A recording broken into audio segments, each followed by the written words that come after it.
ये कहानी उन चार दोस्तों की है जिसके साथ कुछ ऐसी घटना घटी कि जिसे उनका पूरा जीवन ही बदल गया। आइए जानते हैं कि ऐसा क्या हुआ था।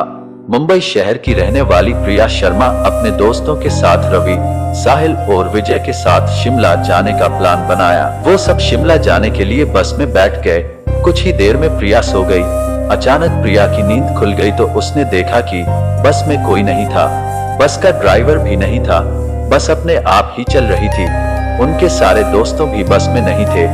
यह सब देखकर डर के मारे प्रिया जोर जोर से चिल्लाने लगी।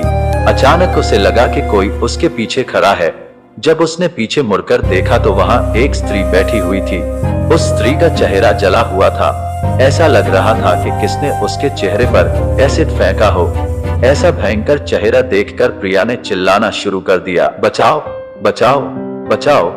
और अचानक प्रिया की नींद उड़ गई। वो एकदम डरी हुई और पसीने से पूरी भीग गई थी।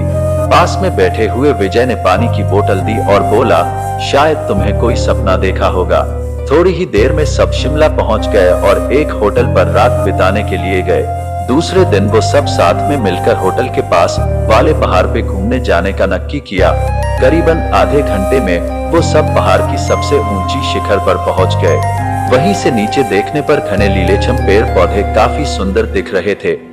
अचानक साहिल चौंक गया और बोला, नीचे देखो, कोई खड़ा है, लगता है कोई स्त्री है। विजय और रवि भी देखने लगे लेकिन उन्हें कोई दिख नहीं रहा था और बोले, तू पागल हो गया है क्या? इस घने जंगल में कोई स्त्री कैसे आ सकती है?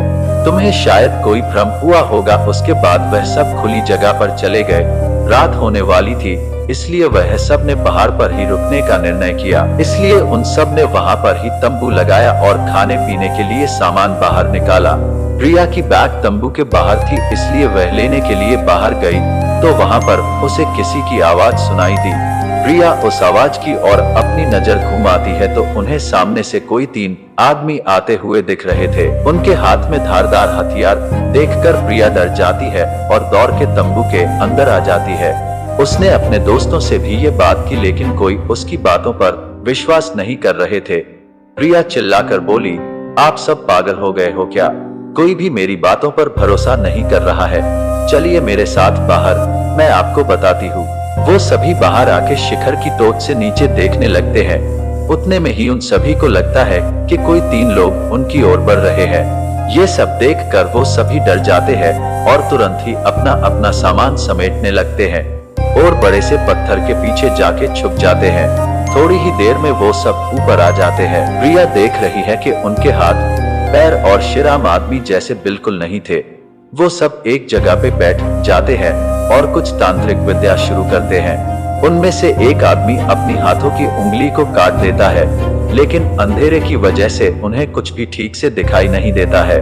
अचानक उन चारों ने देखा कि एक औरत उन आदमियों के बीच में आके लेट जाती है। कोई नहीं जानता कि आखिर वो औरत वहां पे पहुंची कैसे।